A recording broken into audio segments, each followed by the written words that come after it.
guys, I have really bad news. Oh. Because I was listening to a podcast where they join fringe groups and cults and all that kind of thing. It's called Oh No, Ross and Carrie. And they were exploring Scientology. Uh-huh. And there's a thing in Scientology where they refer to a little man in your head and his filing system. No. Uh-oh. The little man in my head is filing away the thought that could be a reference to Scientology. The little Scientology man. Yeah, gotta be careful where you hire the little man inside your head from. Background check every figment of your imagination, just in case.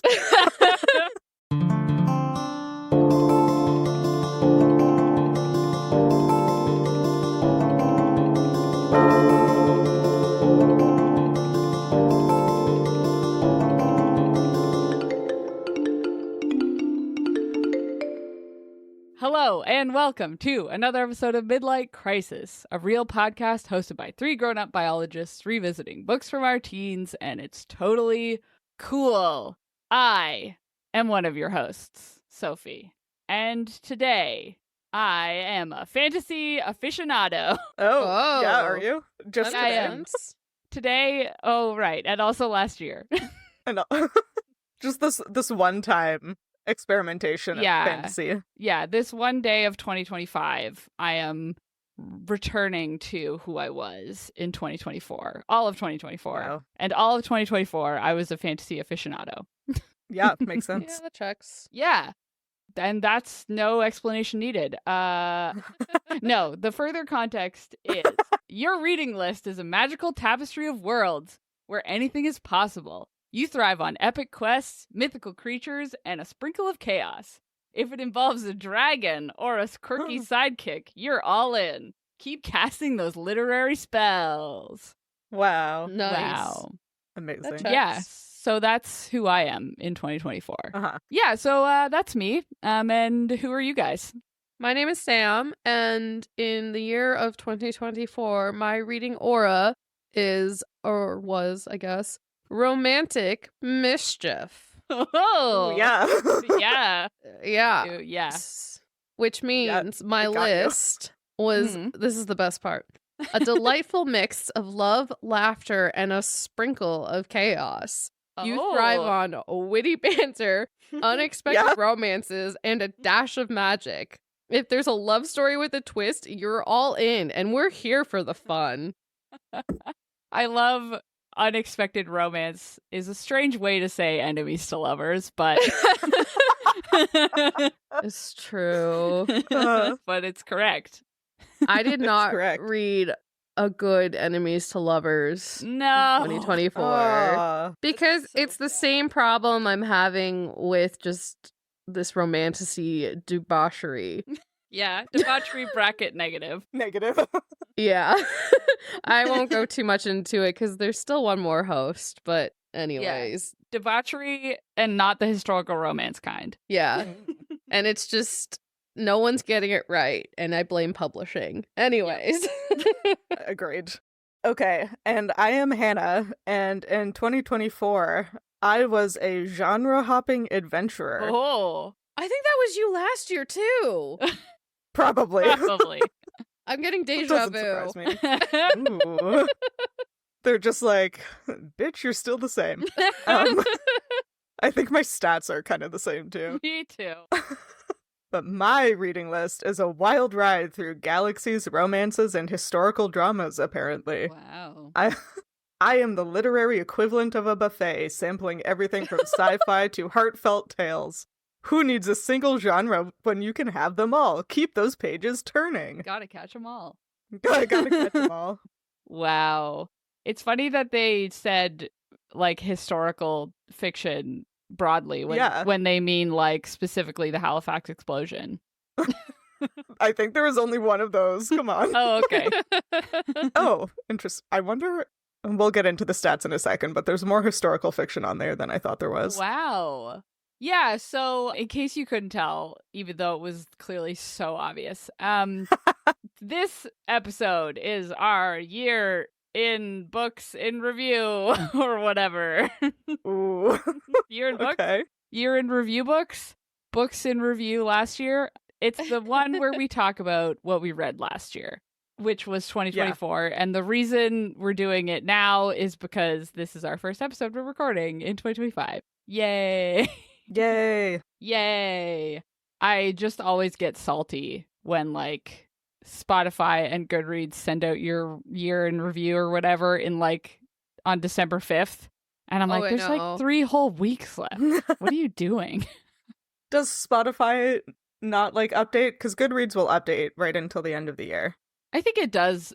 I think it must update, but I don't think on Spotify a lot is going to change. Oh, okay. In like 3 weeks. What I saw is that Spotify uses the data from the last 3 weeks of December into your 2025 one. Oh, wow. Or like rude. Into the next year one. I could be wrong. That was just something I saw on the internet, and the internet cannot be trusted anymore. So I don't actually know for sure. I didn't fact check it. I didn't fact check it. Everything's true on the internet, but no. Everything's true on the internet. Everything's fake on the internet now. Everything's yeah. You know what's not fake? These year in reviews we have. Yeah. Yeah, so if you are a user of Goodreads, Goodreads provides My Year in Books, which is always a good time. And then we have also, just to shout out, used myyearinbooks.com, which is where we got those excellent reading auras.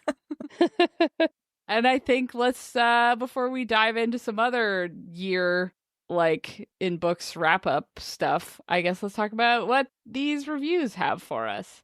Sorry, can you tell I'm reading while I'm also talking? It seems pretty obvious to me. So anyway... I guess I'll go first because that's how this podcast works. I read 83 books this year. Dang. Well, last year. 2024. Oh, yes. This is confusing. Oh, boy. I read 83 books, which is hilarious because My Year in Books gives you a little blurb about what you did last year. And I read 84 books in 2023. Oh. So I really wish I had just read like 2 more books. Yeah. Because it's sort of annoying to know I did 1 book less in 2024 than in 2023, but that's fine. Apparently, those 83 books adds up to 27,897 pages, which is 47,425 minutes. And I guess it actually does work out that I read 840 more pages than in 2023. So you read longer. I read longer. Oh, okay. Which is going to be embarrassing later when we talk about those longer books. Yeah. So the books I read were in 33 different genres. Talk about a genre hopper. Just kidding. They were all basically fantasy, romance, and historical fiction, which I think is exactly what it was last year. Yeah. That sounds right. Yeah. A fun fact is that apparently I read, based on their definitions, I read 69 fantasy books. Nice. Would have been better if it was 69 romance books, but oh well. Yeah. But most of the fantasy books I read do have romance in them, so I guess it counts. For sure. Yeah. And so the month I read the most books was May, and I read 14 books. But it will become obvious why that month is the one where I read the most. It's because I reread a lot of Mercedes Lackey in that month. Yeah. That would do it. And Mercedes Lackey was, in fact, my author of the year. What? Some things just never change. Nope. So it will never change in the future going forward either, probably. And then, maybe I don't want to talk about Okay, so Goodreads gives some other facts. They tell you the shortest book you read, which is, for me, Very Good Novella by Prima Muhammad, which was And What Can We Offer You Tonight? And then the longest book I read was 644 pages, and I don't really want to talk about it. What was it? It maybe was a monster fucking book, okay? I don't want to talk about it. 640 pages? I didn't realize it was that long. Did they monster were short. Apparently not. Which one? It was so long. Reveal your secret. I'm bleeping. You have I'm to tell us. bleeping this out Legally. of the episode because nobody can know this about me. Yeah, I've heard of these ones. Let me just. I've heard they're good. Let me just. They're look at good. this. God, the demons have come through in a portal and the elves are trying to fight the demons, but they've never...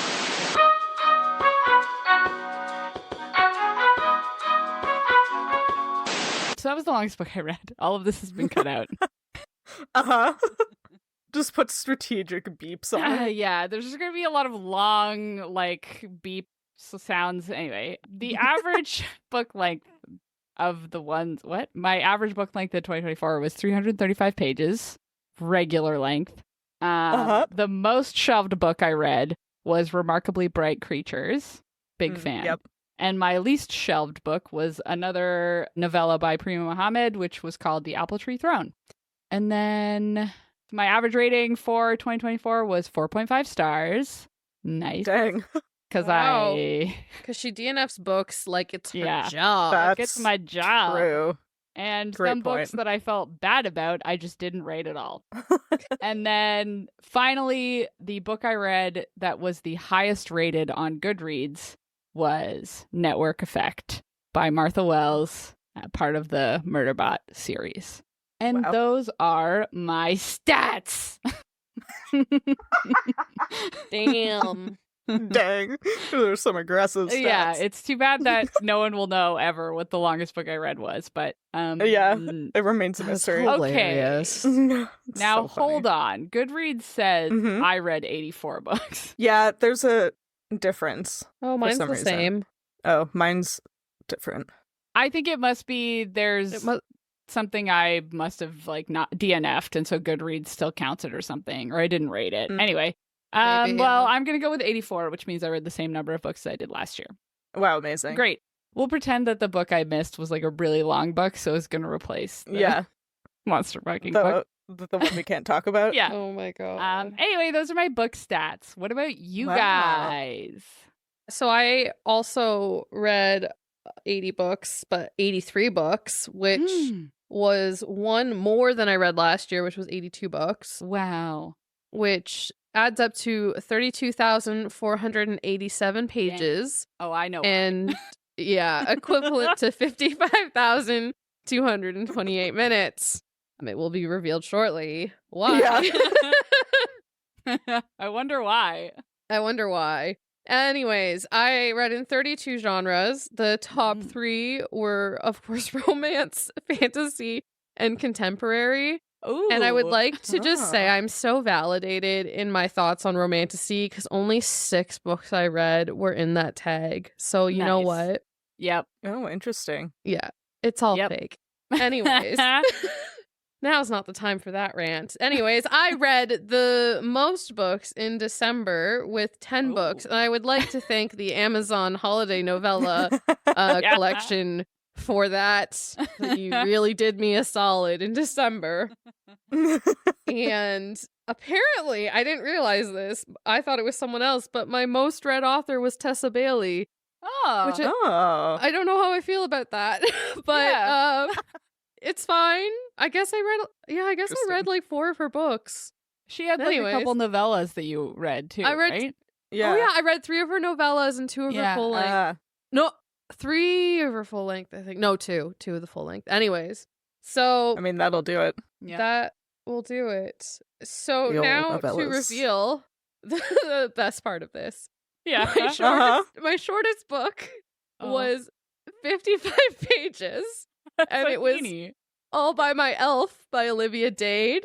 Yeah. It was awful. Don't read it. It made no sense. Unless you... Anyways, actually, I'm not going to finish that sentence. And my longest book, because I decided to reread it, was The Way of Kings by Brandon Sanderson, which is 1,258 pages. Cheapers. I slightly regret putting this in here because I did listen to the audiobook. I did listen to it at 2 times speed. And Still counts. Yeah. Barely paid attention. Sometimes. I did know it was actually good because there was some stuff I forgot about, but I actually remembered a lot more than I realized. But anyways, I was just like, oh, this is going to skew my results. Anyways, it gets further skewed because I reread another thing. But anyways, the average book length I read in 2024 was 392 pages. Nice. So thick. Yeah. And then again, my most shelved is a reread because I reread A Court of Thorns and Roses. Okay, yep. Yeah, So that's there. But my least shelved was Hunting the Falcon, Henry VIII, Anne Boleyn, and the Secret Marriage. No, sorry, not the secret. The marriage that shook Europe. Because if you didn't know, Anne Boleyn married the king and he broke from Catholicism to create the Church of England because of Anne Boleyn. And that's really cool. Actually kind of shitty. Anyways, bye. Information learned in real time on the podcast that Sam loves Anne Boleyn. Thing neither of us knew beforehand. She's my hero. It's wild. One of our 2024 review points. Yeah. But anyways. Icon behavior. Yeah. Wow. Okay, to finish it up, my average rating for 2024 was a 3.7. This shows how different of years we had in reading. I had a pretty bad year in reading. At least it felt like it. I looked back at my books and I was like, no, I did like some of these, but I also read a lot of things I didn't like. And so I've made a goal for 2025. Anyways. Yeah. Sam, just to preamble for later, Sam had a hard time populating her top 10 list. I had a hard time getting down from 16. Yeah. Yeah, But you had kind of opposite experiences, huh? Yeah. It's because I wanted to read things and be in the know, and I think I'm just gonna stop and just read what I want. But also what I want is to be in the know. Yeah. Anyways. Yeah, I get FOMO, so I get it. Yeah. Wait, what was your book? Do you have your highest rated on Goodreads book? Oh, it's The Way of Kings. Oh, sorry. Yeah, okay. It has a 4.67 average. And for those that don't know, the second book, Words of Radiance, is the highest rated book on Goodreads. I think it still holds that title. Yeah. Whoa. The fourth book? What is it? No, the second book, Words of Radiance by Brandon Sanderson. Oh, the second book, not the one that just came out. No. Okay. I mean, I haven't seen that one, but yeah. Wow. The Stormlight Archive is like one of the highest rated series on Goodreads. Like, it's dang. It's good, y'all. If only they weren't 4.76. If only they weren't over 1,000 pages. There is that. As a fantasy aficionado, I should read them. Yeah. Anyway. Anyway, what about you, Hannah? Me, Hannah. Okay, I'm like kind of embarrassed for some reason. I read 123 books in 2024. Holy shit. Good job. Isn't that about how many you read last year, though? Last year I read 120. Yeah. I mean, yes. 2 years ago, like in 2023. Didn't you read a lot? Yeah, it was pretty similar. Okay. For some reason, it persists in being slightly embarrassing. The embarrassing part is that you finished all of them. Shut up. Even when you hated them. Even when I hated them. Yeah, I had 3 2-star books this year, which is cool. Mm-hmm. So that is 45,049 pages, or 75,614 minutes, which is perhaps evidence that maybe I should go to the gym or perhaps a social event. Hey, I listen to audiobooks at the gym, so like that's true. You could I listen don't to even those have at an the gym. excuse. Okay. No, I just outed myself as clearly not doing that. Got it. Which puts me in the top 9% of readers. Wow. Anyway, I read 54 genres apparently. Ooh. Fantasy is the top genre by like a landslide, and then romance, and again young adult. Yeah, I was gonna say, is there the return of YA? It is the return of YA, but okay. There were only 3 more YAs than sci-fis, so they're basically tied. Okay, yeah. Okay. Yep. And I read the most books in June when I read 14 books because that was my Murderbot month. Yeah. Coincidentally, my most read author of 2024 was Martha Wells, who wrote Murderbot. Yeah. My shortest book was An Unrivaled Off-Season by Ashlyn Kane and Morgan James, which is a novella set in a hockey romance series that is fine, and it's actually very good, and we don't have to talk about it further. Okay, great. And The longest book I read was Fool's Fate by Robin Hobb, which was 914 pages. Average book length was 366, so right in the middle. And my most shelved was Beach Read by Emily Henry. Yes. Yeah, that would be up there. It's pretty up there. And least shelved was Mammal Takeover by Abby Howard. Aww. Which, to be fair, is a graphic nonfiction middle grade. Yeah. Yeah. book. Not a lot of middle graders out there with Amazon Goodreads accounts. Yeah, like, I don't think that is a quality of the book. Yeah. I think the audience is just a little specific. Yeah. And then my average rating was 4.0 because I give almost every book 4.0 stars. Yeah. Very easy to more or less please. And highest rated was Braiding Sweetgrass. Cool. Nice. Wow. Yep. Wow, what good stats for everybody. So many stats. Yeah, so those were our year in review stats. And now we're going to talk about, we're going off the what record? Off the beaten path into a spreadsheet we made ourselves. Into a spreadsheet. Into a spreadsheet like cool kids do. Yeah. Because like we did last year, we struggled in different ways to get top 10 lists. Yeah. And Yeah, then we're going to talk about some categories for some of our reads. Last year, I can't say this year. We are deep in 2025 at this point. But anyway, in no particular order, my top 10 for 2024 were the following. Strange Practice and the associated series by Vivian Shaw. The Left-Handed Booksellers of London by Garth Nix. All Systems Red and all the books that followed it by Martha Wells. Daughter of the Deep by Rick Riordan. Thornhedge by T. Kingfisher. Sharkheart by Emily Habeck. Emily Wilde's Encyclopedia of Fairies and the sequel by Heather Fawcett. The Tainted Cup by Robert Jackson Bennett. Someone You Can Build a Nest In by John Wiswell. And Funny Story by Emily Henry. Yes. In no particular order, those were my top 10. I Good list. was going to say, until the end of it, I was like, oh my God. You're like, are you kidding me? I disliked almost half So many the of these books on your list. I I know. was like, Jesus. You're like, dang, all of these were bad. Don't worry, It's we can so- agree on the last one. Yeah, it's so funny because, like, I think we've talked about it before, but it's like the books that we both love, like, we love them and, like, Yeah. vibe with them. But yeah, and then outside of that, it's like, if we both don't like it, it's either I hate it and Sophie loves it, Yeah. or, like, I love it and Sophie hates it. Like, there's no in between. It's Yeah. either, like, we both are, like, frothing for it, Yeah. or, like, one of us hates it. Yeah. There's no, like, it was just okay. No. Actually, the Tainted Cup, I feel it was just okay for me. Okay. I Yeah. will say that one. And Emily Wilde's Encyclopedia of Yeah. Fairies. They were That's not fair. like, yeah. It was Which is just very funny because I would say both of those were not like frothing at the mouth for me. Yeah, okay, so maybe maybe Okay. I'm wrong then. But anyway, Yeah. I just No, which I think proves the point. Like if I'm frothing for it, you hate it.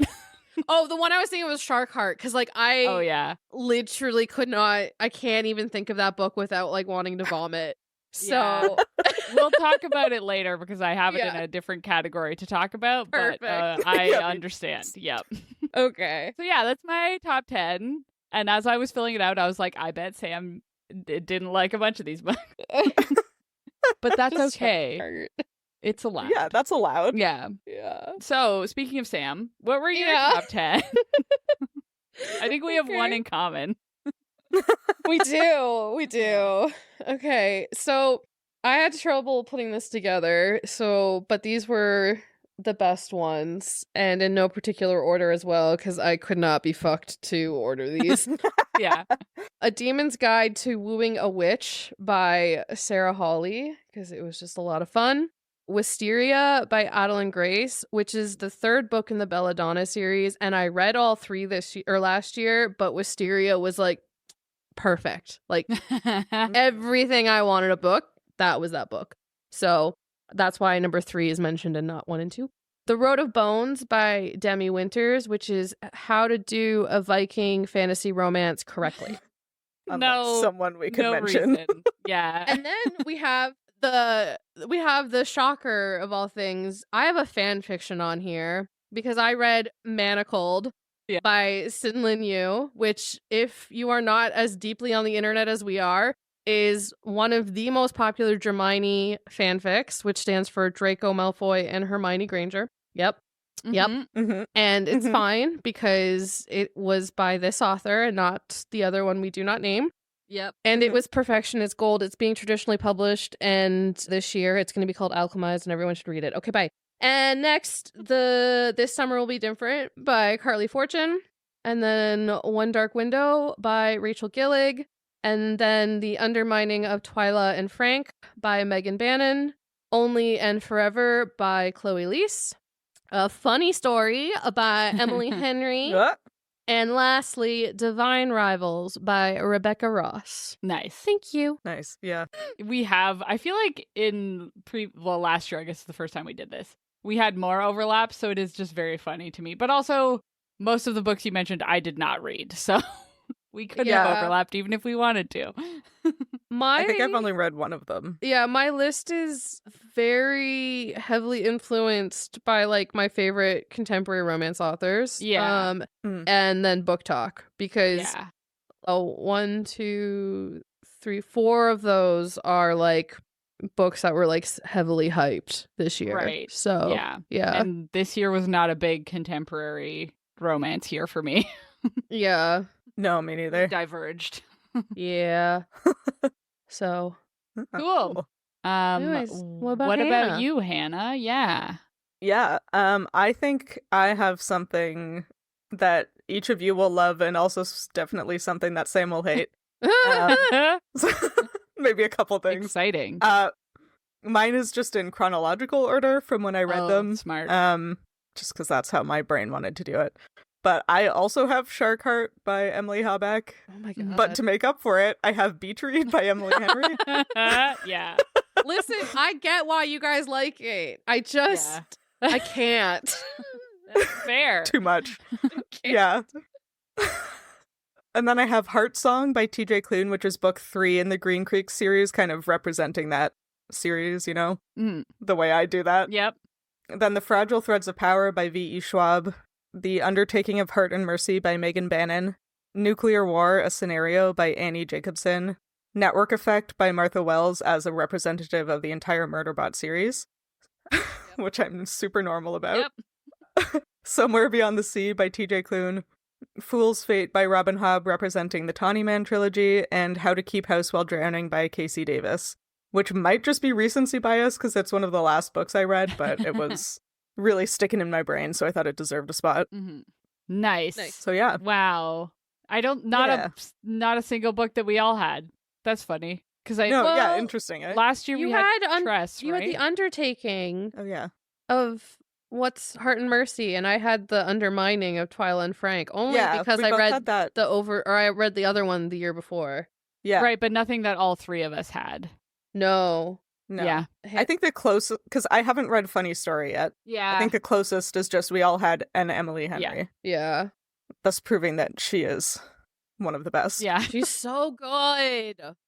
That can lead us into favorite read of 2024. Yeah. You can guess my answer to that. Yeah. Is it Funny Story? Yeah. Well, we should start with Sophie for the matter of orders, but yes, it is. Or we should just say what we're doing. So we have categories. Like we did last year. I'm so glad you're organized.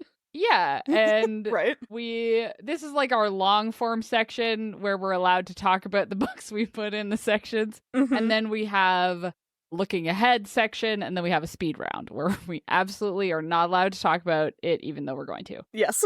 Yeah, so our first of the categories is our favorite read of 2024, and I really struggled to pick. Yeah, I full on cheated. Yeah, I really struggled between Funny Story and All Systems Red, and I think I ended up giving it to All Systems Red because it just like really did something on a like chemical level to my human brain that Yeah, same. again, also I'm I guess more normal about it, but it really holds a special place for me. That Funny Story also does, but All Systems Red, I don't know, a slightly different level for me. So that was my favorite read of 2024 because then it also was the whole series. I don't really know how a like kind of dystopian corporation sci-fi future just makes you feel so much better. Yeah. Like you just feel so good after reading those books. But I just love them so much. They were my favorite read of 2024.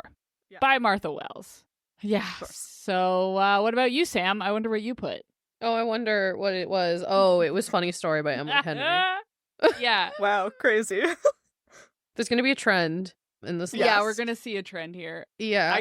I also kind of didn't put it there because I was like, well, Sam will talk about it. Oh. No, she doesn't have to talk about it. Just read it. It's good. Yeah, just read it. That's all I have to say. It's amazing. It's really a good. masterpiece. Yeah. Is it like that much better than her other ones? It's I do have it on probably hold. it's my favorite. Beach Okay. read, it's up there. I cannot on the spot rank Emily Henry's book, but I would say That's fair. it's above Happy Place and People We Meet on Vacation. And I would put Okay. and then Book Lovers is third probably. And then yeah, Beach Read and Funny Story are both up there. Oh, I literally finished it was in a so day. good. Yeah. Like, I remember I was walking my dog, and then I found every excuse at work to what could I do at work that I can listen to this. And yeah, it's fine, because at that time I was like running a bunch of models that doesn't take a lot of brain power, which thank God. Yeah. Anyways. It really was something else. Like, it was really quite good. I haven't read any of her other Dang. stuff, mostly because I heard everybody saying this one was like the best one, and then I was like, "Well, I can't read the other ones. I will read them. I just haven't gotten to them yet." Yeah. Yeah. What about you, Hannah? Me. I blatantly cheated and combined favorite read and favorite series into one thing because the Wow. answer to both of them is the Murderbot Diaries and the Green Creek series. Oh, yeah, that's fair. Oh. So Yeah. Okay. That's like, fair. I think if I had to, like, my favorite book is probably Heart Song, which is Green Creek, and my favorite series is Murderbot, but, like, they could go back and forth for sure. Yeah. They both, but particularly Murderbot, like Sophie said, just, like, kind of rewrote my brain chemistry a little bit. Yeah. They're just very good. There's, like, not a lot to say other than, like, they're good, you know? Yeah. It's the same with, like, Funny Story, where it's just, like, I can't really talk about what made it so incredible because I don't want to like ruin it for somebody else or like spoil it in any way. It's like it's just really good. I don't know what to tell you. If you're gonna read the Murderbot Diaries, listen to the audiobooks. They're really incredible. Oh my gosh, they're so good. Yeah, which may come up later. Anyway. Yeah, maybe. So Hannah I'll just change my answer. Yeah, Hannah alluded to the next category being favorite series. And yeah, my favorite series was the Murderbot Diaries. I almost didn't put it as my favorite read because I was like, well, it was my favorite series. But then I was like, it was also my favorite read. So yeah, I don't need to talk about it again. But that was my favorite series. What about you guys? Yeah. I will shake things up here because my favorite series was the Shepherd King duology by Rachel Gillig, which includes One Dark Window and Two Twisted Crowns. Ah. Yes. They're very good. I only rated them 4 stars at the time, and I retroactively would like to change that. I do think they deserve 5 stars overall. They're a bit slow, but they're good because she does what I like, what book 1 has one romance and book 2 has a different romance, and there's just the magic system is very cool. It's very unique. It's like what she did with the series I haven't seen done before. And so I have a lot of respect, and I am very excited for her book coming out this year. Wow. It's not in the same world. It's in... No, these are technically YA, even though I would put them as like then that weird new adult category. Yeah. Like it's like definitely teens can definitely read it, but it definitely also is like on that bridge. Whereas the one coming out this year called The Night and the Moth is her adult debut, quote unquote. Gotcha. But it's a new series. But yeah, it's very good. I actually do think you both would probably like it just because it is a little bit whimsy and it's also kind of dark and it's just very good. It's very unique. Nice. Yeah. I'm convinced. Yeah. Nice. Yeah. Sounds like that was I just easy. put it on hold. Oh, nice. I liked it. It was good. Yeah. Anyways, that was my favorite series. And I think Hannah already told hers, so I guess. Yeah. I did. Next yeah. one? So let's talk about the next category. So now we're breaking it down a little bit more. We're going to talk about our favorite fantasy book. So I guess I think this counts as a fantasy book. I put The Tainted Cup by Robert Jackson Bennett. I never know with like, is it dystopian kind of? No, that one's it's fantasy. described as like biopunk. Yeah. But anyway. I feel like that author's books really fit the like sci-fi fantasy. Yeah. When people like smush it together. Yeah. Because there is magic kind of, you know? Yeah. But it's more so in the other series, less in this one. But it's like, yeah. I just think it was really unique compared to like anything else I've read recently, which might be more on me. But I found his other series, like the first book of that one was also really good for me. I loved that one. And then the rest of the series I didn't love as much. But I just love a good murder mystery, it turns out. Not like an actual where it's like gritty, grim, dark murder. Like this is kind of a fun, there's a lot going on. I don't know how to describe it. You know? It made me feel like it was a sci-fi fantasy like Knives Out, you know? Yeah, that's a good description. Yeah, like not to be like guy who has only seen Knives Out says, hey, that's a lot like Knives Out. But it's like, no, I think it's fair. Yeah, I feel like the characters are kind of similar to Benoit Blanc, and very it was much. good. Yeah, It was it's good. that vibe. Yeah, I agree. So I had a fun time with it, and I'm excited for the next one, hoping it doesn't do the thing that happened in the other series where it just went completely off the rails. But this book is good as a standalone, honestly. I don't think the next book is like, I'm sure the next book will be good and related, but it's a really good standalone too. Yeah. Mm-hmm. Yeah, so is mine. What about you guys? Favorite fantasy? So I picked a favorite fantasy that had the least amount of romance in it because I was trying to, you know, keep it. And I'm going to probably cause a fight. But that was House of Flame and Shadow by Sarah J. Maas. Ah. Because I can't fight. I didn't read it. You mean it on the internet. Everyone. Yeah, I meant with the internet. I meant, I like, see. if people our millions of fans. Yeah, yeah, for sure. Are going to be mad that you didn't call it romantasy. Right. Sam's hot take for the day. Oh, I will die on this fucking hill. No, literally, I went through my list and I was like, I don't like the romantasy tag to begin with. But anyways, I was like, okay, which one of these would I like really classify as like high fantasy? And I really didn't read a lot. Like, I really kept it to kind of like, I didn't go into my high fantasy and I didn't want to count Brandon Sanderson because I've already read it. Yeah. And of that was House of Flame and Shadow. And nice. You know what?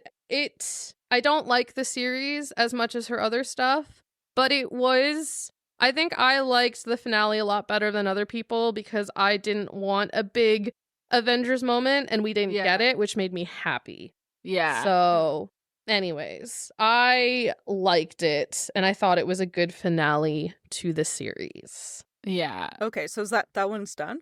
It was a trilogy? Yeah. Oh. Nice. Do we know what she's doing next? No, and it's driving the internet wild. Wow. People are like, interesting. Yeah, no one knows, and like she's supposed to announce the next ACOTAR book, but it's weird now because I don't know how you can write an ACOTAR book without telling your readers they have to read Crescent City now. Yeah. So interesting. Yeah, so I'm not quite sure what's coming next. Interesting. Yeah. Very intriguing. Interesting. We've never claimed that this podcast was objective, so I think you're allowed to say it's fantasy if you want to say it's fantasy. It's fantasy. This is extremely subjective, okay, guys? Yeah. Yeah. Genre assignments in general are pretty subjective, so I think it's allowed. Yeah. Wow. Big fan. Cool. What about you, Hannah? Yeah, my favorite fantasy, and I, like Sam, took it in the, like, high fantasy direction, was the Tawny Man trilogy by Robin Hobb, which is the third trilogy in her Realm of the Elderlings series. And this is one that, like, gets back to the main character from, like, the first trilogy. Oh my god, I just forgot his name. Do you remember the book? Yeah, Fitz Chivalry Farseer. Okay. But it is basically just Found Family, the series, but in high fantasy. And that, like, he literally just, like, is collecting family members and, like, best friends and children as he goes along. Wow. Which, as we know, is deeply my shit. Yeah. So, I have one trilogy left in the series that I want to read this spring, but I'm also afraid to be done it. Yeah. Yeah, that's always stressful. Yeah. Yeah, it is. No, it is. That came across as sarcastic. I didn't mean it. It's always stressful to be like, oh no, I'm on the last Murderbot book. What do I do next? Yeah. Wow. Well, what you do next when you finish all the Murderbot books is you read every single Murderbot fanfiction that has been published on AO3, and perhaps you are on page 13 of them by now. Yeah.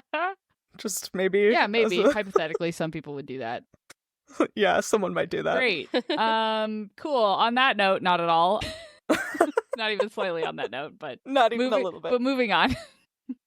Next, we're going to talk about not romantasy. We're talking about our favorite fantasy romance. Yep. Yeah. And whatever you want that to mean. Again, we built these categories knowing the types of books the three of us read. It's not like we're going to do every category. These are just some major categories. So, romance in a science fiction or fantasy setting. Whatever. For me, Sam is going to disagree. Well, no, that's fine. I put Someone You Can Build a Nest In by John Wiswell, which has horror? Body horror. What? But it's like a creature, so right? Cute. So it's fantasy. It's so cute. It's so cute. Well, it is fantasy. It's in like a fantasy realm, and there's like magic and monsters. No, it's the romance side of this that I'm questioning. Oh my god. The whole premise is the monster falling in love with a human, and you're reading the book from the monster perspective. I'm never gonna get this book so much. No. Nice. I feel like if I like edited the book to cut out the descriptions of the body horror, you might understand it, but you don't have to. I'm good. If we're standing by what I think the definition of a romance novel is, which is that if you took out the love story, there wouldn't really be a book left. Yeah. Mm-hmm. That is this book. Like, the whole plot is around the monster falling in love with the monster hunter. Yeah. And the rest of the book is just their love story and how they work it out. And it was so good. If you can get through the first like page and a half, then you can get through the rest of the book. The first page and a half is like so body horror. You know what? I'm good. I have enough books. Yeah. This is not for Sam. This is for anyone else listening. Okay. If you can get through the first page and a half, that is as bad as it gets. And then it takes a sort of like silly view of it. So it'll describe things, but it'll be like, I don't know, not very serious. So you can kind of push through it if you need to. I really liked this book. So that's my fantasy romance of the year. What about you guys? Yeah, so I am with Sophie in that, like, when I think of a fantasy romance book, it's if you take the fantasy out of it, there's not really a plot. So yeah, I've picked it based off that. And so the book I have said is Phantasma by Kaylee Smith, which is basically like, I hate comparing things to the Hunger Games because I think that book is like so spectacular in everything that it is and represents. And like anything that has a trial is related to it, but like it's just the easiest way to describe it. It's if the Hunger Games was the 7 Rings of Hell. Oh. Yeah. And like she falls in love with a ghoul thing anyways. But if you took out the love story of that, I don't think there's much plot to go on. There is, but it wouldn't be a very good book in my opinion. And so that's why I picked it. And it was a lot of fun. I would almost say it was like a horror fantasy romance book, but wow, we both picked like horror fantasy romances. Yeah, like mine was more definitely like the paranormal horror. Because as we've established very much, I do not like body horror. Yeah. But yeah, and I read this. I meant to read it over Halloween, and I ended up reading it a bit later. But That's allowed. Yeah. Yeah. That's my pick. Hannah? Cool. I picked one that I think does still have a plot if you take out the romance, but it is definitely very romance and very fantasy, to me at least, which I chose the Undertaking of Heart and Mercy. Oh yeah, that's a fantasy romance. Yeah. Okay, good. Yeah, no, that's... I was like, ugh. No, I would put that in the again fantasy tag. You can have your own yes, definition. You can have your own opinion. Yeah. If it feels like fantasy romance, it is. That's what it is. Yeah, I think the point of the book is the romance, and then there's other plot around it, which is how I categorize. And it's a cool world. Romantasy. It's a really cool world. The like interactions between the characters are very nice. They're like working adults. Yeah. Which I appreciate in my romance. Yeah. Particularly in a fantasy setting. And it just like somehow manages to be like very touching in a kind of not depressing, but like a not uplifting kind of setting. Right. Yeah. Which I like. Nice. Yeah, it was just really cute. It is a good book. I only didn't rate it 5 stars because the miscommunication actually made me want to yeet the book. But but we all know for that, it would have gotten a 5 stars. Yeah, yeah. I'm fine with miscommunication. Yeah. It is a very good book. Yeah. Yeah. I will finish it one day, but I got to the miscommunication part and had to put it down. It's really bad. So it's fun. I'm gonna pick it up again and just like flip very quickly through a bunch of pages and then get to like skimming them, but I'll just have to go through them really fast. Yeah. Yeah. Wow. Great picks, everybody. Probably. I haven't read the other two, so who knows? Let's move on to favorite contemporary romance. This is gonna shock everybody as the only contemporary romance I read this year. I picked Funny Story by Emily Henry. Wow, me too. Yay. Wow. Wow, I picked Beach Read by Emily Henry. Wow. Emily Henry love. Wow, Emily Henry. She's so good. She deserves it. Yeah, she deserves She's our a very good writer. Yeah, she deserves our illustrious categories. She gets the award. Yeah, for sure. From us. Well, that was well, easy. Yeah, enough said there, I guess. No arguments. Nope. Yeah, our next category is favorite nonfiction. I chose a book that actually spanned 2 years for me because I put it down and didn't pick it up again. But then when I finished it, I really liked it.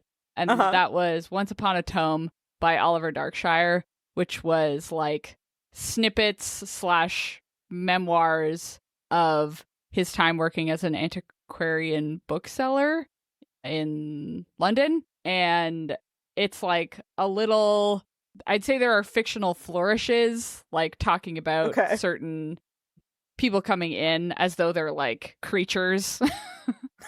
Like the late night like bookseller, and then it's like he comes in all shadows and like all that kind of thing. So it's very funny. It's very good writing. I liked it a lot, even though it took me a while to finish it. So that was my pick. Nice. Mine was Butts, a backstory by Heather Radke. Or Radke? Yeah, I think that's how you say it. Anyways, it's all about butts. Truly one of the best titles. It's Butts. so good. And the cover has a peach. Incredible. Incredible. It was so good. Fun. Yeah. I liked it. Yeah. I only read 2 nonfiction, and I couldn't pick the Anne Boleyn one because it didn't make me laugh as much. But then the Butts one also had a very serious undertone to it, and I just wanted to mention it because it's Butts. But I did only read 2 nonfiction books, so that's fair. That's fine. Yeah. Loud. Yeah, I think I made this category because I like particularly listening to nonfiction. Yeah. But the one I picked, I did not listen to. I read it. It was Nuclear War by Annie Jacobsen. Not necessarily because I enjoyed it, but because it has also kind of like rewritten my brain chemistry a little bit. And it's just like, she did a bunch of research and like interviews and reading like declassified like government files and was like, here is a plausible scenario for how nuclear war might happen today. Oh no. And here's what will happen.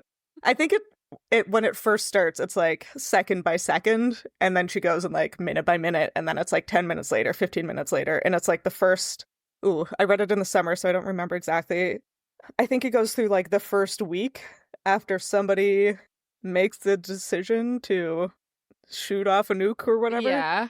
And then cool. She just talks about what could happen. And it's bad, but interesting. That's cool. Sounds like something way too intense for me to ever read, but sounds like I read a it good at the book. beach Oh. to feel better about it. To feel better about the beach? No, to feel better about the book. Oh, I also read it very quickly because I couldn't handle thinking about it for too long. Yeah, that's fair. But yeah, it was really good. Cool. I'm happy for you. Thanks. Great. Good. Great. Okay, let's talk about our next category. The next category is favorite author. I mean, Goodreads, or my year in books, tells me it was Mercedes Lackey because I read 20 of her books this year. But because they were all rereads, I'm not saying Mercedes Lackey.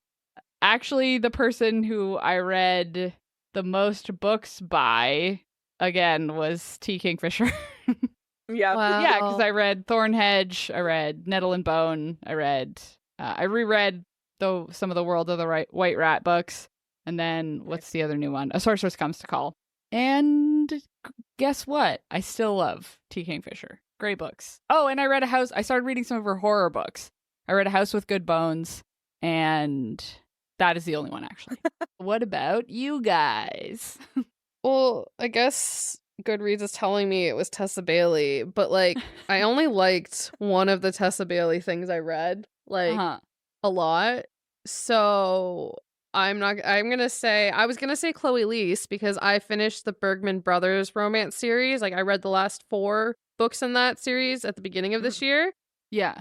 So it's I think a tie between Chloe Leese and Adeline Grace, who wrote the Belladonna series, because those were probably like the most, like they stuck in my brain for a while. Outside of, and then there's also Rachel Gillick. I can't pick. Too many. That's a good problem to have. Multiple. Yeah. It is a good problem. Yeah, that's allowed. We'll allow it. Mm-hmm. That's that then. The judges have ruled it acceptable. Thank you. Yeah. Cool. What about you, Hannah? I mean, my favorite new to me author was obviously Martha Wells. Yeah. And my favorite author that I had read before was TJ Klune. Yeah. Both of whom I have talked about at length. So okay, we don't need to do it again. Great. Same. Onwards. Yeah, onwards. Onwards. Next category is favorite character. I think I talked about this character / series in the podcast, maybe. I feel like I've definitely made Hannah and Sam listen to me talk about it a little bit. But I picked Dr. Greta Helsing from Strange Practice, which is basically a book series that is our podcast. Oh, yeah. Yeah, Dr. Greta Helsing is like, it's real world London, but most people don't know that there are monsters living in our world and hiding, vampires, werewolves, ghouls, all that kind of stuff, mummies. And she is a doctor. She's a regular human who is a doctor for monsters. And it's just, she's such a delightful character, like giant nerd, forced to go on these like pretty dark, fantastical adventures. And I just love them so much. There's like a whole scene where she's going to like a academic conference about like mummy medical innovations. She's like, we learned how to replace ligaments with like this, that, and the other thing. And it's like, oh my God, I love this so much. That's and she falls in love with a vampire, so that's also great for me. Oh, hell yes. Good for Sam. Yeah. It's more in my line. It's not like the romance is very just a couple of lines. Happens mostly off screen. But anyway, I really liked that series a lot. It's very good. So, and the character is what I'm supposed to be talking about. I liked the character a lot. Yeah. What about you guys? My favorite character was Lydia Servos from Crescent City. And no, it has nothing to do with the fact that she is related to Aelin Galathynius. Why would you say that? Why would you even say that? Why would you even say that? Okay. It's unrelated. They're so different. Yeah, I bet. Yeah, for sure. Yep. Yep, that's it. all. Okay, great. That's it. All right. Yeah, no further meaning needed. Nope. Go ahead, Hannah. I mean, listen. Yeah? Mine is Murderbot. Wow. Obviously. Oh, What a shocking. surprise. Surprising nobody. I don't know. It's just like, it's such a unique character, particularly as like a narrator. Yeah, Yeah. it's really good. And also it's It's a really good I character. just like it a lot. I'm Yep. a big fan. I read most of Murderbot. I think I read the whole series. No, I read most of the series before you picked it up. And I'm going to say if Yes. there was any series you picked up as quickly after I recommended it, I am glad it was Murderbot, because the more I read Murderbot, like at the beginning, I was like, haha, this character, I think Hannah would like it. And then as it kept going, I was like, oh no, I think Hannah would really like Yeah. this character. Perhaps too much. Yeah, I kept seeing things about it, and one of my like not online book friends told me I should read it, and then you told me I should read it, and then I read it, and I was thinking yesterday about how like Sam reads Throne of Glass before bed to like relax. Yeah. I feel like I might need to Read Murderbot before start bed. reading Murderbot before bed Yeah. to wind down. Yeah. You know? I should just be clear. The Murderbot character goes by it because it is Yes. a bot. No robot. Yeah. That's why we're saying it. Yeah. Yes. It's not a human and doesn't want to be, and doesn't want anybody to think that it would have a human thing like a gender, Yeah. It's so good. which I love. Yeah. Wow, what a good character. Great choice. So I also good. like Sam's choice because I like Aelin, but I don't. This character's completely different, so maybe I don't like her. Who knows? She is a bit different. Just a bit. She's a but- different name Just a for bit. one thing. Yeah. Well, it's because I can't say much. And Aelin has Yep. It's fine. Okay. Anyways. multiple discrete names. That's fine. Anyway, the next category, which I was so impressed with myself that I had more than one book for this category. This category is favorite 2024 release. And literally, I'm pretty sure last year I only had one book to choose from. So I'm very proud of myself that I had like 5 books to choose from this year, but it made it really hard. Good job. Yeah. But I was like, well, I could pick a different book to talk about a different book, but like it's Funny Story, because Funny Story was like Yeah. up there guess for my what? Me favorite too. read. Yeah, so it had to be Funny Story, I tried so hard to pick something else. but it came out in 2024, so I can't. I'm Yeah. sorry. Gotta. you gotta. She's that bitch. We're both that bitch. Yeah. I just want it noted that the other books that were in my top 10 list that came out in 2024 could have fit this category. I loved all of them, but Funny Oh. Story was really good. So Yeah. It's that's good. my choice and Sam's choice. And mine too. So Hannah. Anna, what's yours? Yeah. Most of my favorite books from this year did not come out in 2024. So I had kind of a hard time in the opposite direction. I ended up going with The Phoenix Keeper by S.A. McLean, Oh, Mm. nice. which I will say I don't think is like objectively one of the best books I have read, but it's about like a woman with anxiety who works at a magical zoo. Yeah. And I felt very connected to it, and I had a good time. Yeah. So that's why I picked that one. Wow. I want to read that one. What can I say? Yeah, I just haven't got to it yet. Yeah. Yeah. It's fun. I need to as well. Yeah. Yeah. That like don't expect The best thing ever. Emily Henry level, but like No one can do expect to Emily have a Henry. good time, you know? Yeah. Yeah. Yeah. All right. Next category, favorite new release in a series. I think now that I'm just reading this now, I assumed this meant 2024 books. Yeah. But I guess it could have been a book you read that was new, like the latest release, but you just hadn't read it yet. But I interpreted that as 2024 release in a series, which Yeah, doesn't so really did I. matter because I probably still would pick this book. I picked We Speak Through the Mountain by Prima Mohammed, which Mm. I read. I have to remember the first book, The Annual Migration of Clouds. And I read a lot of Prima Mohammed books this year because I had read one of her series that I didn't quite click with me, but then basically every one of her other books I've really loved, so I'm glad I picked up more of them this year. Nice. But this one's set in like post-apocalyptic Alberta. Like it's just like they're hanging out on the university campus, I think in Calgary. I forget now. But I liked the first one.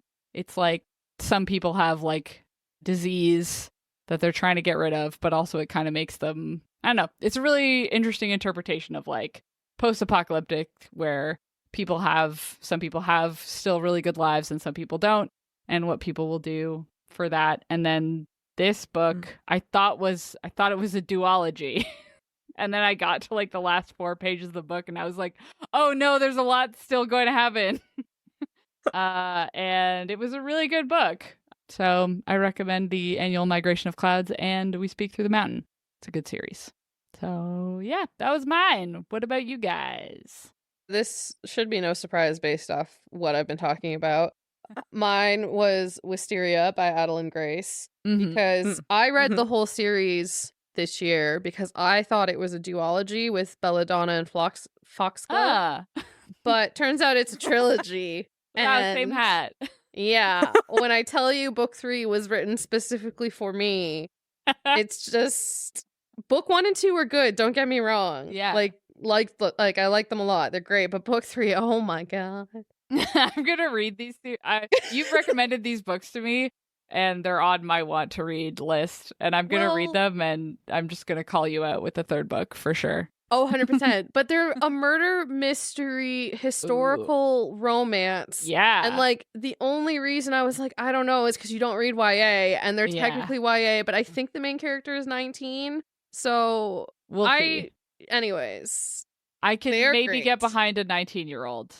Yeah. It all depends on if they write it in the specific YA style that I find annoying. I don't think she did, but right. I didn't feel like I was reading a YA book. Like, again, I would almost classify, like, personally, I would almost classify them as adult. Yeah. But like they are teen safe, if that makes sense. Okay, yeah. It's really just that I've read that one YA book in like 2020, and I hated it so much that I hated YA every minute after it. I have faith. That happened to me when I read Divergent. Yeah, I have faith in this one. I think. Okay, maybe this will be the year. Yeah, it's really good, and Wisteria was just so good. So wow, yeah, that was exciting. Mine. Cool. What about you, Hannah? I said Somewhere Beyond the Sea by T.J. Klune. Yeah, that checks. Yeah. Yeah. It wasn't as good as The House in the Cerulean Sea. But what could be, you know? Yeah. As we know about me, I will read 300 pages of my characters going out to have lunch after the plot ends. Yeah, So, like, I'm okay with this. Yeah, you'll read 13 pages of 400 fanfictions about them just going about their lives. Hypothetically about a murder bot. About a murder bot. An asshole research transport just being buddies. Yeah. You know? Wow, great. Like a normal person. Cool. I love it. Okay, next category is biggest surprise. Sorry, Sam. My biggest surprise was Shark Heart. Yeah, that's fair. But also, surprise bracket, positive. I read Shark Heart all in one day and cried the whole time.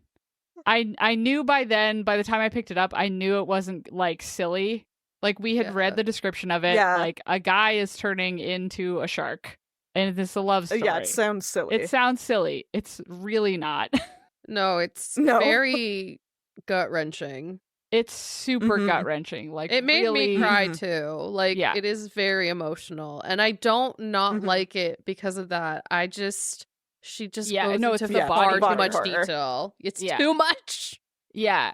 And I am not exaggerating when I say I cried the whole time. Like I was tears streaming down my face. Like the entire, I just sat down and read through the whole thing in like 3 to 4 hours. Yeah. And I was crying the whole time. And it surprised me like on that level, on a number of levels. I don't know. It was a good surprise, also hurtful, but I really liked it. And it was, that's what I have to say about it. Nice. What about you guys? Mine was Butcher and Blackbird by Brynne Weaver, which is a romance about 2 murderers. So Ooh. Wait, is this the That's serial fun. killer one? Yeah. But they're vigilante, like they kill other bad guys to put context into this. Like, so they're like Dexter. It's like if Dexter was a rom-com. Yeah. And I didn't think I was gonna wait, now I want to read it. It is very good. And like I didn't think I was gonna like it. And there are some parts that made me gag, but like it was like I was like really surprised. I was like, oh, okay, this isn't like the worst. So I read that really early in the year, like January last year, and it was all over TikTok. Like people were going crazy about it. Yeah, which is why I read it. And I just didn't think I was gonna like it because, again, as we've established, I don't really like body horror, gore. It's not my thing. And I will say that part of it I didn't super enjoy, and ice cream is now ruined kind of forever, but it's fine. It turns out if it's just purely human body horror, it's still kind of okay. As long as there's no weird other animals mixed in. Yeah. It kind of works out. Yeah. Anyways. Interesting.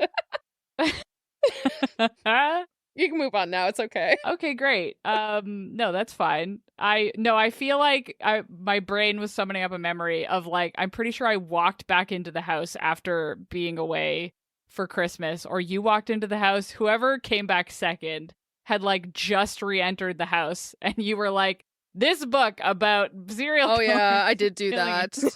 And I was like, interesting. I did do that, yes. Yeah. Yes. Cool. Hannah, what was yours?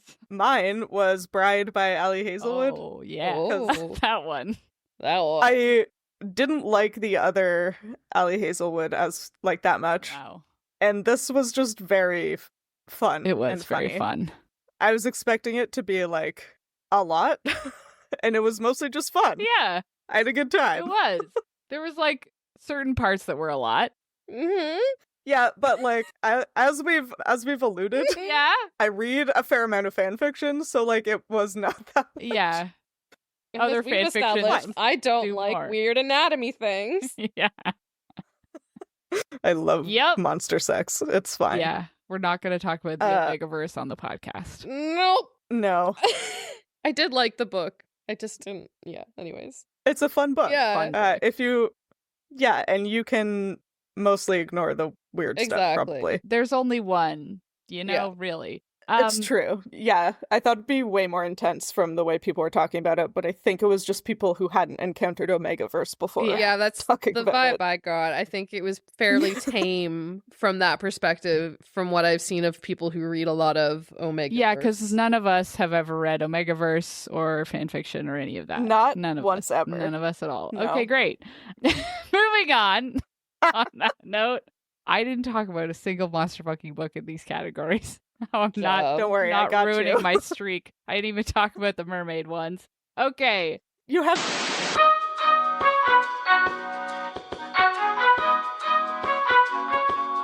Anyway. Yeah, move on. We're going to talk about what we're most excited for 2025. Wow. I don't think either of you are looking at my page of the spreadsheet because I actually changed my book from what I had written down in the spreadsheet. It's not a law. But anyway, so we have two things in 2025 that we're going to talk about category-wise. First is most anticipated release. I don't know when any books are coming out, and I do that on purpose because I like to get excited when it's like, hey, this book came out yesterday, and I'm like, wow, what a good time to be alive. That's fair. So the only book that I know of that is coming out quite soon, actually, next month, that I'm excited about is a nonfiction book, When the Earth Was Green, Plants, Animals, and Evolution's Greatest Romance by Riley Black. I really liked her dinosaur book. I say having forgot what it was called. Yeah. The Last Days of the Dinosaurs. Last Days of the Dinosaurs, yes. And this one that one was more about dinosaurs, obviously. This one, but the perspective was really interesting. The way she wrote it was more like a fiction book. Like it was a story, was told. This is insulting to nonfiction books, the way I'm describing it. It was written like a narrative fiction book. nonfiction. It was narrative nonfiction. Thank you for saving me. Okay. So I'm very excited about When the Earth Was Green because I liked the other one, and this one's about plants. I like plants. Nice. And yeah. I think last year you said Electo the Ninth, which didn't come out last year. That's so sad. Oh my god. I feel like it probably won't come out this year either. Yeah. But if it does come out this year, surely that's one of your most anticipated books. Did Nona the Ninth come out last year? No. It was It's like been- 2 years ago. It was 2 Yeah. years ago. Yeah. This is gonna be This a is Game why of I don't look up Thrones. when books are coming out. Yeah. Brutal. Great. I'm looking it up now. It still doesn't say. Yeah, I did look up to see if T. Kingfisher had announced books that were coming out this year, but there are none on Goodreads, so I didn't put any of those. But this one I am really excited about. So yeah. Mine is because I have been waiting since Babel for her to release another book. And it is, and not including Yellowface because I haven't read that yet. And I don't know. That was too intense. Yeah, but I'm most excited for Catabasis by R.F. Kuang because it's a romance about two people and the descent to hell. And I'm pretty excited about this. Oh, I can't even tell you I will be reading that as soon as it's in my hands. Like the way that I think about Babel almost at least once a week. Like it's right up there with Anne Boleyn. It's a good book, guys. It's a good book. Sophie would hate it, but it's a good fucking book. And I just can't wait to see what she does with this one. Yeah. Yeah. So. No, I believe it. Everyone I know choice. who's read Babel was like, it's incredible. Yeah. Babel? What is it? Anyway. Either one. It doesn't matter. Yeah. They're both whichever right. one is correct. That's which one it is. Yeah. I'm very excited about it. I almost put Catabasis, but I was like, well, I don't have a track record of liking R.F. Kuang books, so maybe I true. But maybe this one will be different. I do like stories about hell. Great. So, cool. What about you, Hannah? Mine, I got to be surprised because I went to pre-order a different book and saw that pre-orders were open for a new book by Frederick Bachman, who is my favorite literary fiction author. And he has a book coming out called My Friends, which seems to be a chronicle of friendship over the course of teenagerhood to adultdom through art that they put together or something like that. Wow. I didn't read very much about it clearly, but it's a Frederick Bachman book. So all the characters are going to be shitty in the first half of the book, and it's going to make me cry a lot, which I'm excited about. Going to be shot, or somebody's are they? Definitely going to get shot at the end, or maybe they won't. Maybe they won't. Yeah, I was like, you're kind of going to dislike everyone until the end, then you're maybe not going to hate them as much. Yeah, exactly. Wow, great. I'm happy for you. Thanks. Thanks. Thanks. Great. Okay, next 2025 thing is we are going to talk about our reading goals. Reading goals. I guess maybe we could see what our reading goals were from last year. And if we did them. No? Okay, great. We sure could do that. Should not. Let's just go. Just move on. Okay. Sounds like everybody did a great job with their goals last year. Yeah. I think I met mine, which is why I want to talk about it, but that's okay. No. My reading goals for this year are I did a pretty good job. I think I finished 5 books that I had this year that I had moved to Newfoundland with.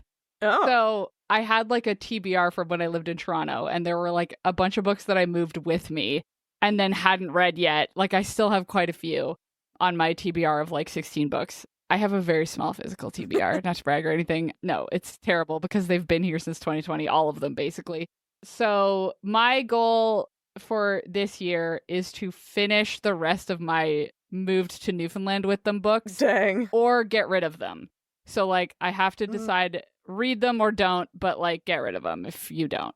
Because there's not a lot of them. It's possible. I can do it. I believe in me. Wow. You're so brave. We'll see if it actually happens. But that's my goal. Who's to say if I have to do it or not? Yeah. You can change the goal. I can change it at the end of the year, or we can just never refer to it again. So, yeah. What about you guys? I'm just keeping it simple, and it's to read more and scroll less because I have a problem. And I read a chapter, and I'm like, oh, I can go on TikTok for 20 minutes, and I need to stop doing that. So that I know the feeling. Is my goal because there's just too many books, and I need to stop being so hard on myself. Agreed. Yeah. And I've also limited the amount of books I'm allowed to buy this year. So, anyways. Oh, yeah. Yeah. Not a full book ban, but I am only allowed No. a maximum of 2 books a month. And they Yeah. can't carry over. So if I don't buy 2 books in January, Ooh. I can't buy 3 in February or 4. That's a fun caveat. Some people might say that's not very many books, and other people might say that's a lot of books. But for Sam, Yes. that's a real tough sell. Yeah. It's And very hard. I'm gonna be so proud of you if you do it. And also if Thank you don't do you. it, that's also Yes. fine. Thank you. Yes, if you decide not to do it and do something else, that is equally as fun. Yeah. Thank you. But great Yes. work making the goal. Yep. Great. Yeah. What about you, Hannah? Well, now I feel like I'm overachieving because I have 3 goals. Wow. But 2 of them are kind of a carryover from last year. One of them is I'm going to do the Imperial March thing again, where I'm just going to try to read a bunch of my Star Wars TBR in March. And I want to read more of my physical TBR, and my goal there is just to have fewer books on it than when the year started. That's a better Hey, one that's a last year. good one, yeah. Last year, I failed very much, but I did achieve this last year, so I mean, it's also could probably shocking do it again. because you read 120 whatever books. yeah, most of those are audiobooks, Yeah. to be fair. Yeah. But I was reading like 2 to 4 physical books a month. I Wow. just kept buying some Yeah. and then reading them immediately so they didn't go on my physical TBR. Good strategy. Yeah, and then I also want to reread a few books this year. I feel like I love rereading books and I don't do it as much Yeah. because there's so many new books, but I want to deliberately reread books this year. Nice. It's fun. Can confirm. It's my favorite. It's- The second time reading a book is the best time. You want to reread But- books this year because you read Murderbot last year, so you want to reread them this year. Yeah. Yeah. Well, yes. I want to reread the Temeraire books at some point, Mm. but that's like more of a commitment, so we'll see if I manage that. Yeah. Rereads are faster, That's- though. It's true. Okay. Yeah. Good goals. That was 3 of them, right? Those were all 3? That was all 3. Okay, great. yes. Let's move on to the speed round.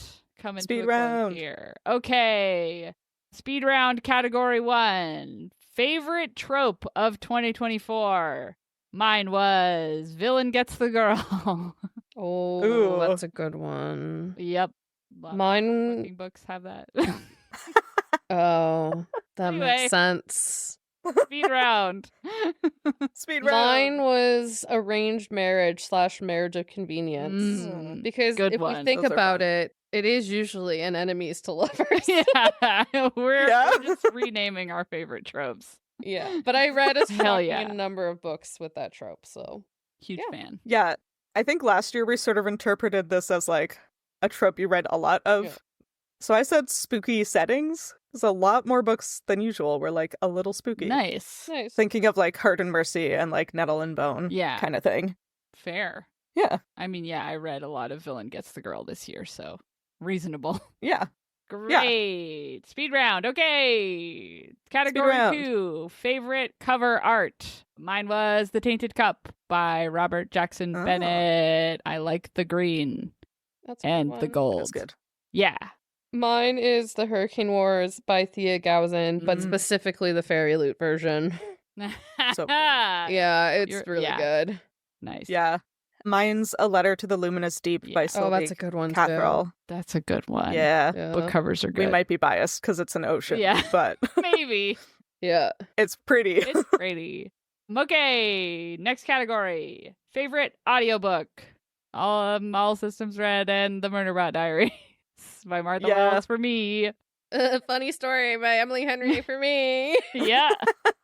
I said Inquisitor Rise of the Red Blade by Delia Dawson, but like shout out to the Murderbot series and the Skullman series by Naomi Novik. Yeah. Also had fantastic audio performances.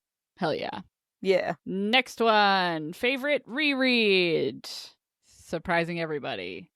My favorite was One Good Night by Mercedes Lackey. Yes. Also yes. shocking nobody, A Court of Thorns and Roses by Sarah J. Maas. We are caricatures of ourselves. Mhm. Yeah. Mine's super different. It's The House in the Cerulean Sea. Wow. Wow. Don't know if you've heard of it. Yeah. Never. Yeah, maybe you should talk about it more. Yeah, for sure. Hilarious. Okay. Next, we're ending off negatively. We're going. I want to talk shit. Yeah, okay. Well, you can't because it's speed round. Damn it. Least fave book for me was Stone Blind by Natalie Haynes. Yeah, that one. Yeah. Yep. Mine was Fall of Ruin and Wrath by Jennifer L. Armentrout, because nobody should write a book about magical cum. No. Yeah. Speed round. Speed That's round. illegal. Speed round. Speed Okay. round, no question. Speed round. Mine was The Fake Dating Game by Timothy Janowski. Okay. Yeah, sure. Yeah. It was a Harlequin. Yeah, fair. Yeah. Okay, and then the last speed round category, most disappointing. I just put the same thing. Stone Blind by Natalie Haynes. I was excited about it. Didn't like it. Mine was A Fate Inked in Blood by Danielle Jensen. Oh, yeah. And yeah. Yeah. And mine's The Mask of Mirrors by M.A. Carrick. Yeah. Sad. Yeah. Oh, Disappointment. was so convinced that I was going to love it. Wow. And then I didn't. Anyway. All right, great job. Lots of good books and a couple of bad ones. And Yeah. only for some of us, well, one, because I DNF books otherwise. Listen. Wow, what a great 2024 wrap up. Let's talk about what we're currently reading so fast. So fast. Technically, I'm currently reading We Could Be So Good by Cat Sebastian, but I had to bring the book back to the library. I had the physical book from the library, so technically I'm currently reading it, but I have to go get it again. And then otherwise, I also read over the holidays. I didn't read a lot, but I read The Warm Hands of Ghosts by Catherine Arden, and I liked it a lot. And that's what I am reading. What about you guys? I have 3 books on the go. 1 physical, 1 ebook, and 1 audio. Are we shocked? No. Nice. No one is. The audiobook I am listening to is The God and the Gumiho. I should know how to say that, but anyways, it's by Sophie Kim, and it's I wish I'd got the Fairy Loot book. It's actually good. So, yeah. Oh, okay. Oh, yeah? And then the Dang. ebook I'm reading is Slaying the Vampire Conqueror by Carissa Broadbent, which Good name. Yeah. it's Right. Yeah, that is Perfect good. for you.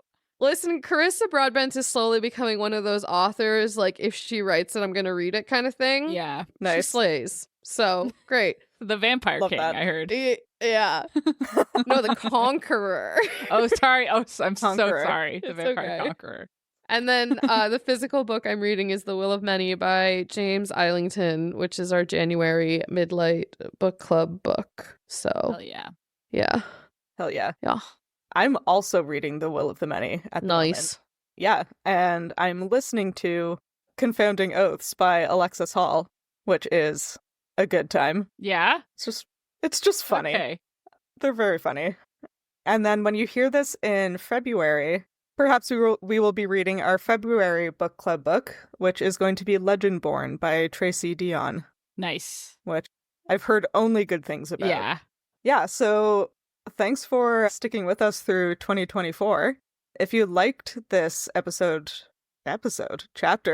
of Midlight Crisis, please consider rating and reviewing us on Spotify or your podcatcher of choice. You can find us on social media. We are at Midlight Pod on all of the platforms. And every chapter of the show thus far is available on our website, midlightpod.podbean.com, and on YouTube. And to 2025, this is my hope for all of you. I hope you never have to read about magical cum. No. No. Stop putting that in the universe. I didn't do it. Jennifer L. Armentrout did. I'm It's a crime. really manifesting that for me. Calling the police. I'm Honestly, with calling all the the monster fucking books, I'm was surprised it gonna hasn't say. come out sooner. I don't know why that's the line, but for some reason it is. Even monster fucking won't stoop that low.